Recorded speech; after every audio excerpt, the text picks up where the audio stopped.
Still water. Chapter 1. Biscuit tin. Gran keeps her important things in a biscuit tin. Not a decorative one. A plain blue rectangle with a hinged lid. The kind that used to hold Danish butter cookies. The kind you find at every church sale in every town in England. Or the American Midwest. The lid is dented now on one corner from the time she dropped it, reaching for something on the high shelf in the hallway closet. She never told anyone she'd done it. I only know because I was there. I was 12, and I'd come around the corner, just in time to see her press the lid back down and look at me with something that wasn't quite guilt, more like a private embarrassment, the kind that says, "Don't make a fuss." I never did. I'm 26 now, and I still don't make a fuss. My mother says I got that from Gran. She doesn't mean it entirely as a compliment. It was a Tuesday in late October when Gran asked me to come over. Not Sunday, which is when I usually visit. I bring groceries. We watch something on television. She tells me the actors are too thin. Tuesday meant something different. Tuesday meant she'd been thinking. Her apartment is on the 3rd floor of a building in Portland that was probably cheerful in 1987 and is now just clean. It smells of the eucalyptus sachets she keeps in the drawers, and faintly of the Earl Grey. She drinks at all hours, and underneath all of that, the particular smell of old paper, which I have always associated with her, and which I find, privately, one of the most comforting smells in the world. She was sitting at the kitchen table when I let myself in. She had the biscuit tin open in front of her, and her reading glasses on, and she was holding a piece of paper with both hands. The way you hold something that might tear. "Lena," she said. Not, "Oh, there you are." Not, "Hello, darling." Just my name, which with her carries a whole sentence. I sat down across from her. The paper was old, not brittle, not yellow, but with that quality old paper has of looking slightly too soft, as if it had been touched many times. She set it on the table between us, facing me. It was a photograph. 2 young women standing in front of what looked like a boardwalk, railing, the sea behind them. They were laughing at something outside the frame. One of them I recognized, not easily, not immediately, but with that slow recognition you sometimes feel for old photos of people you love, where you have to trace the line from the familiar jaw or the particular way she holds her shoulders. That one was Gran. She must have been in her mid-20s. Her hair was dark and short, and she was wearing a striped summer dress. The other woman I didn't recognize at all. "Who is she?" I asked. Gran took her glasses off and set them on the table. "Her name is Celine," she said. "Celine Voss." She paused. "Was. I don't know what it is now. She may have married." Another pause. "She may not be alive." I waited. "We were friends for 7 years," Gran said. "From the summer I turned 20 until the summer I turned 27. And then," she made a small gesture with her hand, not dismissive, more like she was pushing something aside to make room for the next thing. "We lost each other." "What happened?" She didn't answer right away. She picked up the photograph again and looked at it. "I'd like to write her a letter," she said. "A real letter. On paper, not an email. But my hands..." She looked down at her hands on the table. "They are arthritic now, knotted at the knuckles, slightly trembling. It takes me a very long time. And I can't. I want it to be right." "You want me to type it for you?" "I want you to help me write it," she said. "There's a difference." I understood. She didn't want a secretary. She wanted someone to help her find the words. She was 85 years old, and she had been carrying Celine Voss in a biscuit tin for decades. And now she wanted to put her down on paper in a way that meant something.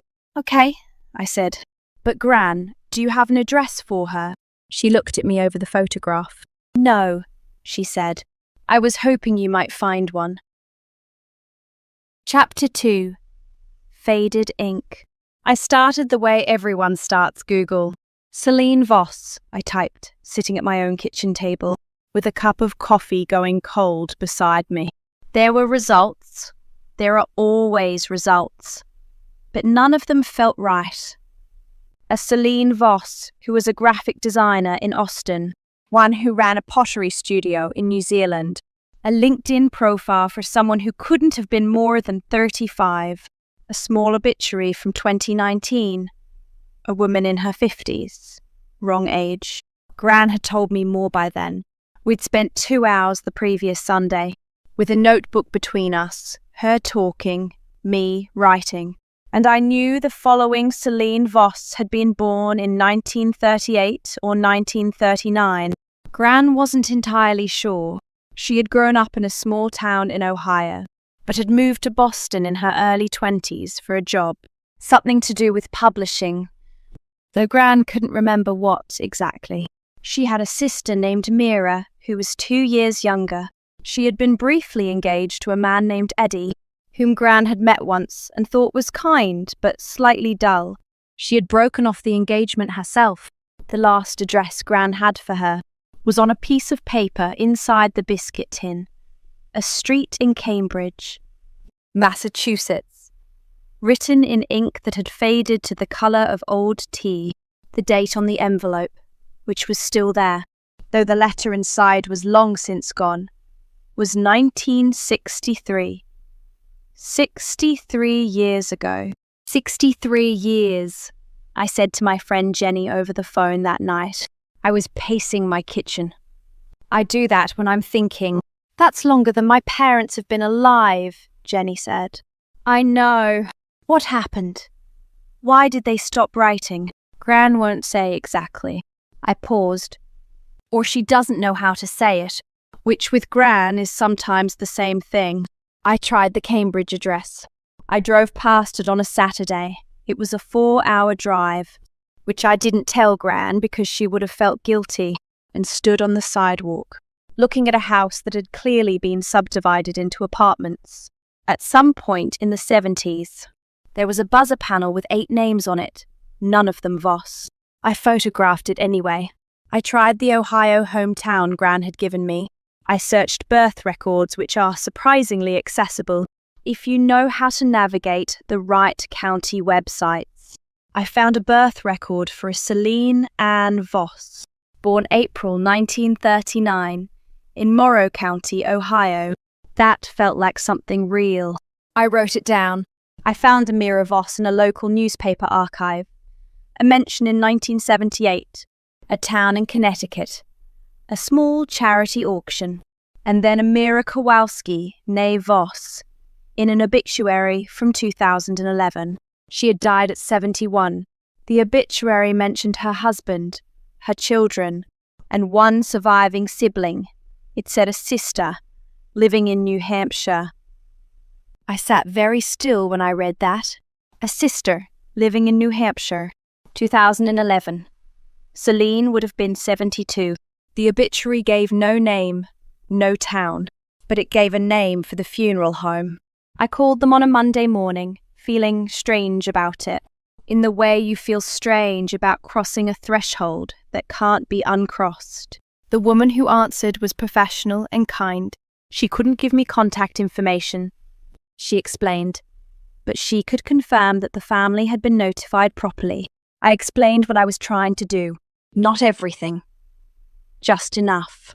An old friend of the family, trying to reconnect after many years. She was quiet for a moment. You might try the local churches, she said. In the towns around Keene. The Voss family, I believe they had roots there. I thanked her. I sat at my kitchen table for a while without moving.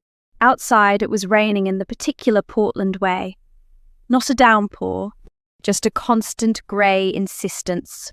Then I called Gran.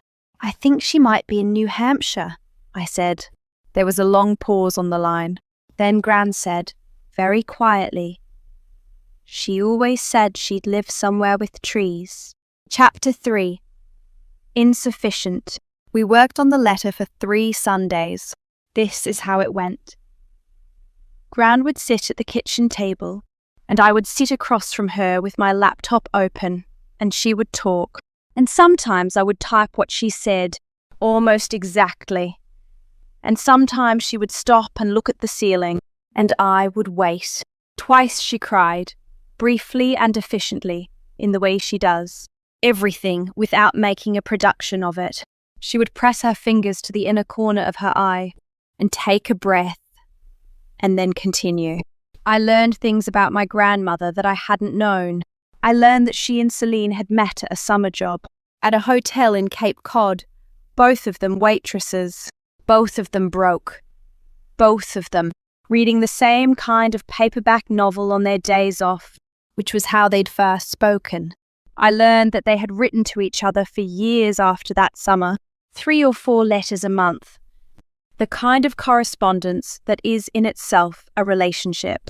I learned that Celine had a way of making my grandmother laugh that nobody else has ever quite managed. Gran said this without self-pity, as a simple fact, the way you state facts about weather. I learned that in 1963, when Gran was 24, something had happened. She described it obliquely, the way people of her generation sometimes describe things that hurt. There was a misunderstanding, she said, and I handled it badly. And when I asked what the misunderstanding was, she was quiet for so long I thought she might not answer. Celine had feelings for someone, Gran said finally. And that someone... She stopped, started again. It was complicated in those days to have certain feelings, to say certain things. I didn't understand at the time what she was trying to tell me, and when I finally did understand, I didn't handle it well. I said something I shouldn't have. Nothing cruel, she added quickly. I want you to know that. Nothing cruel, just insufficient. I was insufficient. She folded her hands on the table and looked at them. I wrote to apologize, she said, 3 or 4 times. She never wrote back. I thought about this for a while. I thought about Celine Voss in 1963, 24 years old, living in Cambridge, Massachusetts, trying to tell her closest friend something that could not have been easy to say.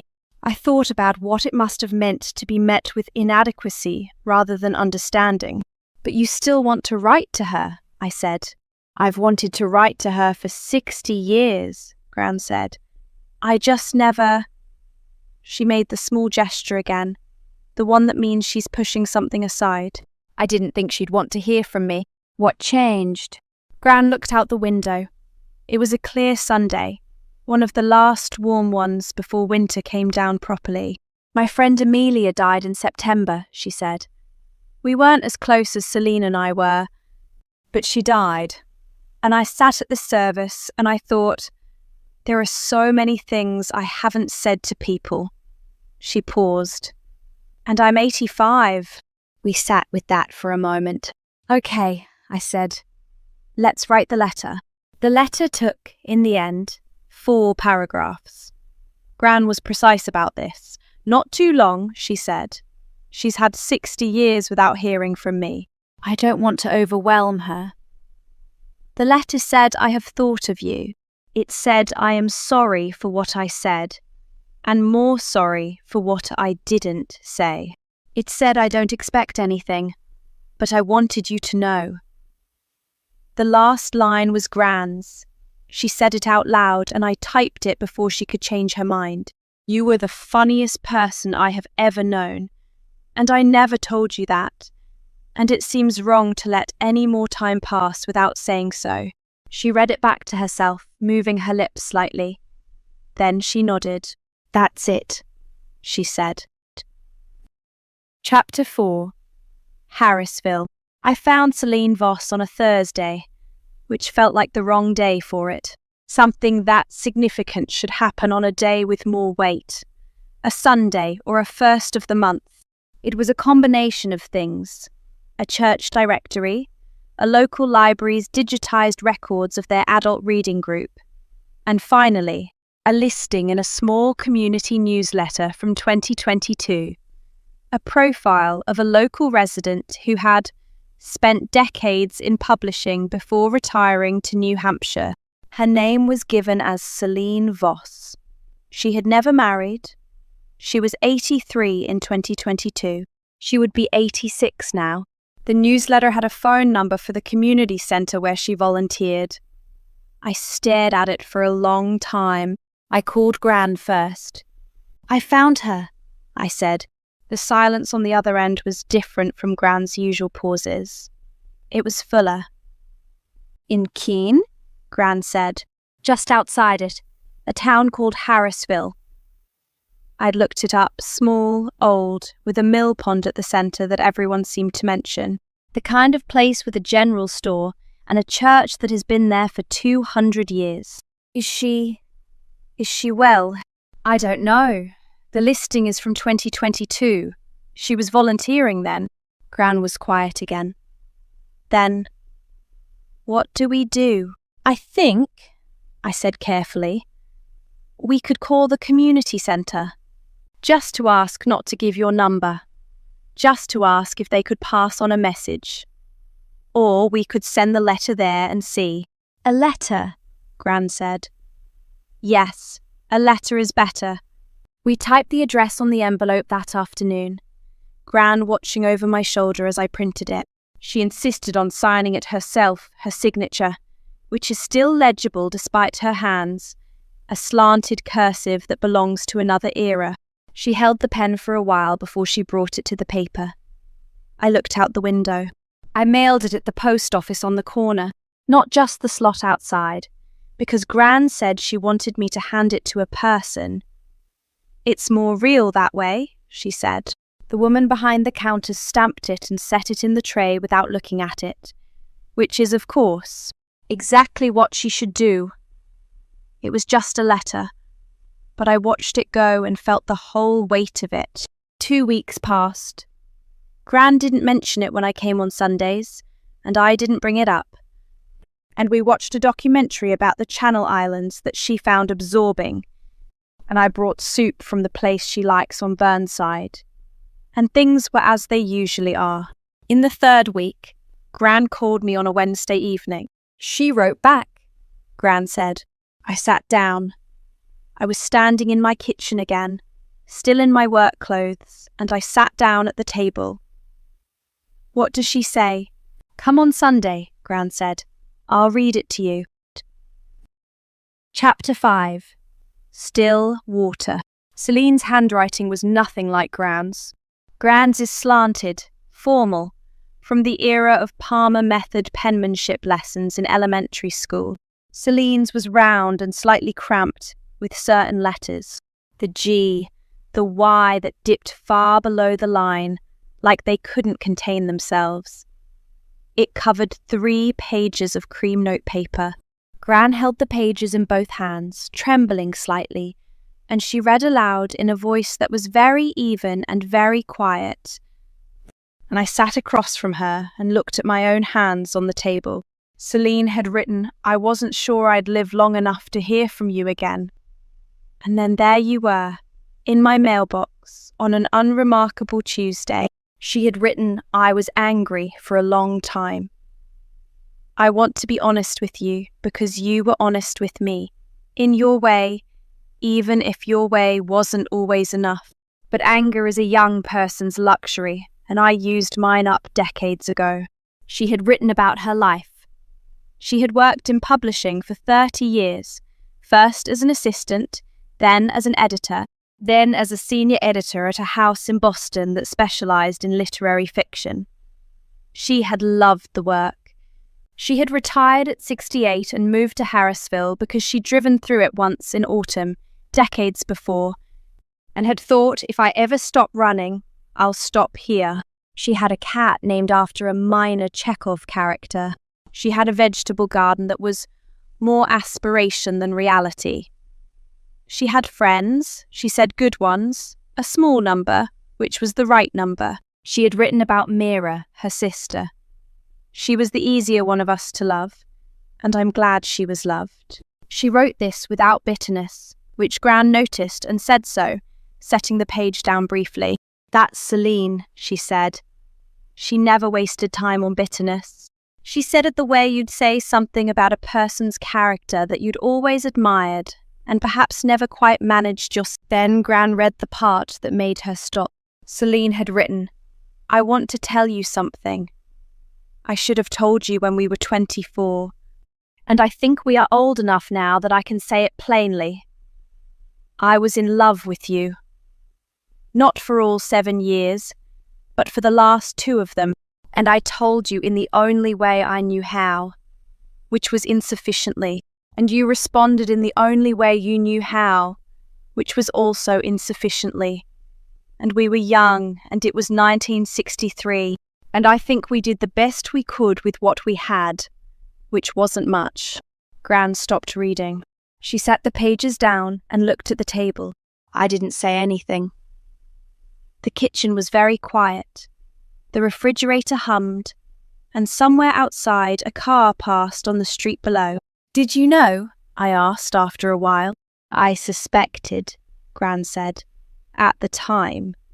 And then I spent 60 years not letting myself be certain.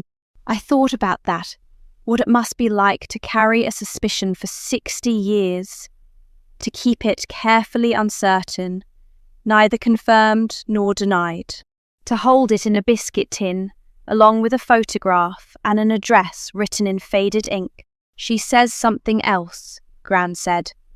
She picked the pages back up. Her hands were steadier now. She found her place and read, "I'm telling you this not because I want anything from you. I don't.